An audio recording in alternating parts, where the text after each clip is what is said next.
উত্তৰ গুৱাহাটীৰ ৰজাদুৱাৰত দেউৰী অসমীয়া ইংৰাজী ত্ৰিভাষিক অভিধানৰ কৰ্মশালা আনন্দৰাম বৰুৱা ভাষা কলা সংস্কৃতি সংস্থাৰ ৰজাদুৱাৰস্থিত মুখ্য কাৰ্যালয়ত আয়োজন কৰা হয়। এই কৰ্মশালাৰ সপ্তাহজোৰা কাৰ্যসূচীৰে আৰম্ভ হোৱা অন্তিমখন কৰ্মশালাত অংশগ্ৰহণ কৰে দেউৰী সাহিত্য সভাৰ সভাপতি ডক্টৰ হৰানন্দ দেউৰী, প্ৰাক্তন সভাপতি লীলাকান্ত দেউৰীকে ধৰি দেউৰী সমাজৰ 11জনকৈ সমল ব্যক্তিয়ে অভিধানখনত প্ৰায় 10,000 দেউৰী শব্দ সামৰি লোৱা হ'ব বুলি জনায় আয়োজক সমিতিয়ে।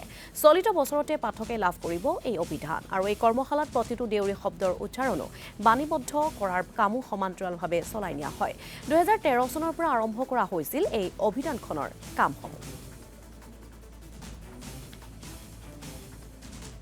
আনন্দৰাম বৰুৱা ভাষা কলা সংস্কৃতি সংস্থা অসমে অতীজৰে পৰা অসমৰ বিভিন্ন জনগোষ্ঠীয় ভাষা আৰু সংস্কৃতিসমূহৰ সংৰক্ষণ আৰু সংবৰ্ধনৰ দিশত যথেষ্ট কাম কৰি আহিছে। তাই এই প্ৰচেষ্টাৰ অংশ হিচাপে আমি কৰা এটা অন্যতম কাম হ'ল বিভিন্ন জনগোষ্ঠীয় ভাষাসমূহৰ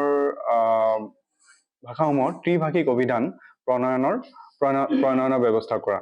আৰু সেই দিশত আমি ইতিমধ্যে প্ৰায় 5খন বিভিন্ন জনগোষ্ঠীয় ভাষাৰ ত্ৰিভাষিক অভিধান প্ৰকাশ কৰি উলিয়াইছো।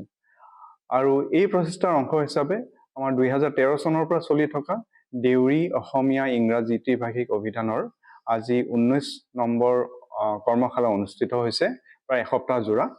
আৰু এইখন আমি আশা কৰিছো এইখন আমাৰ একেবাৰে অন্তিমখন কৰ্মশালা।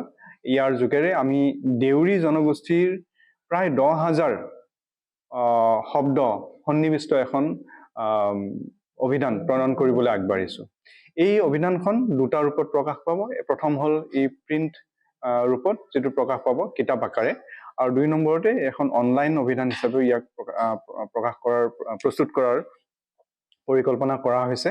আৰু সেই উদ্দেশ্যে এই যি প্ৰায় 10,000 দেউৰী শব্দ, এই প্ৰত্যেকটো শব্দই আমি বাণীবদ্ধ কৰিছো তেওঁলোকৰ সহযোগত।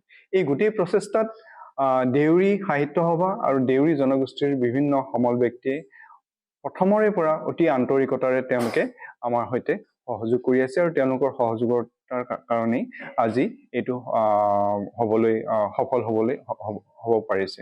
ইয়াৰ লগতে এই ক্ষেত্ৰত আমাৰ অনুষ্ঠানৰ সঞ্চালক প্ৰফেচৰ সুদেষ্ণা ভট্টাচাৰ্য বাইদেউ, তেখেতে আমাক এই ক্ষেত্ৰত সকলো ধৰণৰ